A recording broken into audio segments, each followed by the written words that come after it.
Chapter 21 for Fish in a Tree is called Butterfly Wishes. Our classroom is brainstorming ideas for a community service project. Shay raises her hand. I am having a birthday party and inviting everyone because I don't want to leave anyone out. How does that relate to our community service project? Keisha asks, and the whole class waits for an answer. Well, it's about community, everyone being involved. Yeah, right, Keisha whispers to me. Mr. Daniels compliments Shay on inviting everyone and moves on quickly. Later, as we get our stuff for lunch and recess, Shay speaks to Jessica in her loud voice. I'm so mad my mother is making me invite everyone. Then she looks directly at Keisha and me and says, I hope some people know better than to actually show up. My mom insists I go to Shay's party, even after I tell her that Shay is mean. My mom asks, well, there will be other kids there, right? You may actually have fun.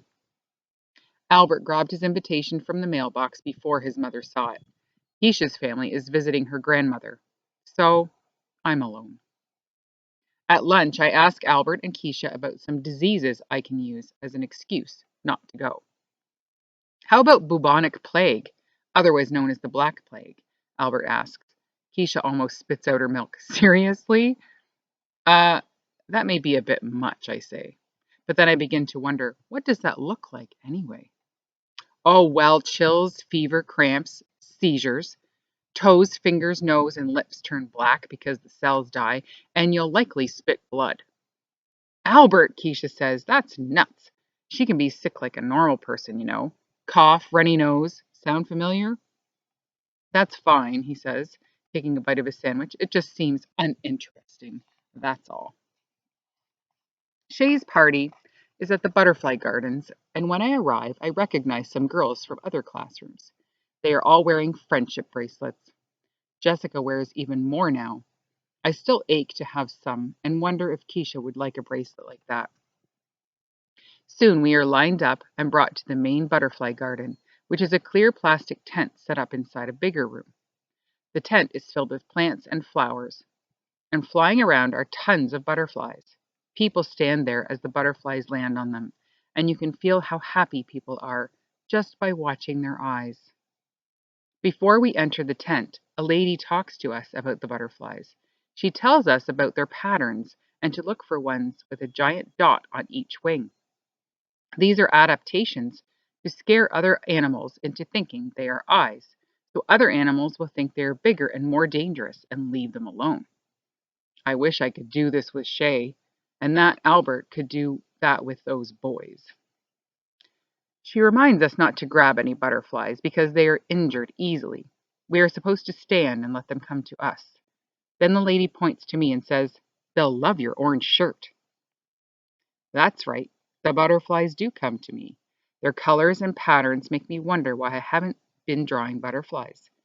They don't fly like birds. Instead, they kind of fly all over the place. Makes me wonder if I'm part butterfly. I put my arms out like a tree, and then one, then two land on my arm.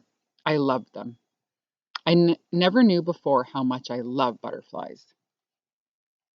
I think about the story Albert told in social studies when we were studying Native Americans. He said they believed butterflies were special creatures and wish givers, and that if you can catch a butterfly, whisper your deepest wish to it, and then set it free, it will carry your wish to the spirits, who will grant it. I would never grab a butterfly, but once again, my hands do things without my say so. When a beautiful, bright orange and black one lands on my hand, I loosely close my fist around it. And then my thinking part steps forward and quickly realizes what I've done. I open my hand and the butterfly zigs and zags before landing on the ground. The lady who gave us the directions is next to me in a second. Oh no, what have you done? She asks. I want to explain about wish givers, but Shay and the others appear. It figures it was Allie. She probably killed it. Everyone knows you can't touch a butterfly's wings. I didn't kill it. I mean, I would never hurt it. I had a wish, and I thought that. The girls laugh. Such a freak show, Shay says. Suki rushes to the butterfly to try and help, but a woman runs over and tells her to step back. "Who are you with?" the woman asks me. Shay's mother steps forward. "She's with us, but she's not my daughter. She's part of my daughter's party." I wish my own mum were here. She'd understand. I feel terrible watching the butterfly on the ground flapping its wings and not going anywhere. I know the feeling. The first butterfly lady wears white gloves as she puts the injured one in a box, saying, "At least its wings aren't torn." The second lady stares at me like I'm a ruthless butterfly hunter. I want to say I'm sorry, but I forget to because I'm watching mind movies of the butterfly falling and never being better.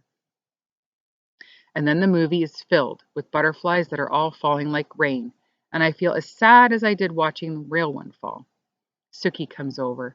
"I know you didn't hurt the butterfly on purpose." "Thanks," I mumble. She's right, but it was still my hand. I guess I just had to make that wish. Sometimes a person will do just about anything for a wish to come true.